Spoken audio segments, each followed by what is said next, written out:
ನಮಸ್ಕಾರ ಎಲ್ಲರಿಗೂ. ರಸ್ತೆಯ ಮಹತ್ವ. ಯಾವ ರಸ್ತೆ? ದಕ್ಷಿಣ ದಿಕ್ಕಲ್ಲಿರುವಂತಹ ರಸ್ತೆ.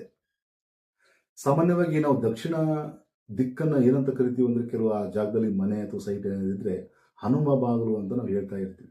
ಹನುಮ ಬಾಗಿಲು ನಮ್ಗೆ ಒಳ್ಳೇದಲ್ಲ, ಈ ದಿಕ್ಕು ನಮ್ಗೆ ಆಗ್ಬರಲ್ಲ ಅಂತೇಳಿ ಕೆಲವರಿಗೆ ತಲೆ ಒಳಗೆ ಕುತ್ಕೊಂಡ್ಬಿಟ್ಟಿದೆ.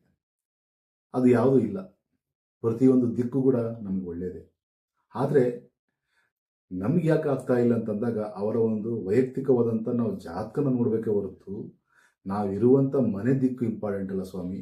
ಅದನ್ನು ನಮ್ಮ ಜನಗಳು ತಲೆ ತುಂಬ್ಕೊಂಡ್ಬಿಟ್ಟಿದ್ದಾರೆ. ನಮ್ಗೆ ಉತ್ತರ ಬಾಗಿಲು ಅಂದರೆ ಆಗ್ಬರುತ್ತೆ, ನಮಗೆ ದಕ್ಷಿಣ ಬಾಗಿಲು ಆಗ್ಬರಲ್ಲ, ಅಥವಾ ಪೂರ್ವ ಬಾಗಿಲು ಆಗ್ಬರುತ್ತೆ.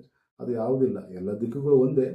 ಆದರೆ ದಿಕ್ಕನ್ನ ಅದರಲ್ಲಿ ಕೂಡ ನಾವು ಸ್ವಲ್ಪ ಸ್ಪೆಸಿಫಿಕ್ ಆಗಿ ನೋಡ್ಬೇಕಂದ್ರೆ ಕೆಲವು ದಿಕ್ಕುಗಳಿಗೆ ಮಾತ್ರ ನಾವು ಸ್ವಲ್ಪ ಹೆಚ್ಚಿನ ಆದ್ಯತೆ ಕೊಡ್ತೀವಿ.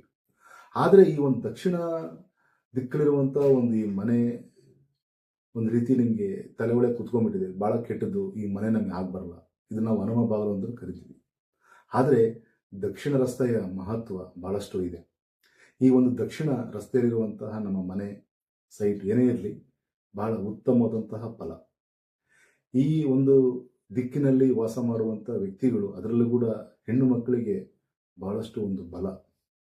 ಅವರು ತಗೊಳ್ಳುವಂಥ ಒಂದು ಪ್ರತಿಯೊಂದು ಕೆಲಸ ಕಾರ್ಯಗಳಿರ್ಬೋದು, ಅವ್ರು ಮಾಡುವಂಥ ಕೆಲಸ ಇರ್ಬೋದು, ಅಥವಾ ಪ್ರಾಪರ್ಟಿ ಇರ್ಬೋದು, ಅಸೆಟ್ ಇರ್ಬೋದು, ಹೆಣ್ಣು ಮಕ್ಕಳದೇ ಮೇಲುಗೈ. ಇದರ ಜೊತೆಗೆ ವೈಯಕ್ತಿಕವಾಗಿ, ಆರೋಗ್ಯವಾಗಿ, ಸಾಮಾಜಿಕವಾಗಿ ಈ ಒಂದು ರಸ್ತೆ ಅಂದರೆ ಈ ಒಂದು ದಕ್ಷಿಣ ದಿಕ್ಕು ಉತ್ತಮವಾಗಿ ನಮಗೆ ಬರುತ್ತೆ. ಹಾಗೆ ಇದ್ರ ಜೊತೆಗೆ ಇಲ್ಲಿ ನಾವು ಏನಾದರೂ ಇಂಪ್ರೂವ್ಮೆಂಟ್ ಮಾಡ್ಕೋಬೋದು. ಒಂದು ಹಾಸ್ಪಿಟಲ್ಸ್ ಇರ್ಬೋದು, ಗೌರ್ಮೆಂಟ್ಸ್ ಇರ್ಬೋದು, ಒಂದು ಬಿಸ್ನೆಸ್ ಇರ್ಬೋದು, ಭಾಳಷ್ಟು ನಮಗೆ ಒಂದು ಫಲ ಕೊಡುವಂಥ ಒಂದು ದಕ್ಷಿಣ ಭಾಗದ ದಿಕ್ಕು. ಸರ್ವೇ ಜನ ಸುಖಿನೋ ಭವಂತು.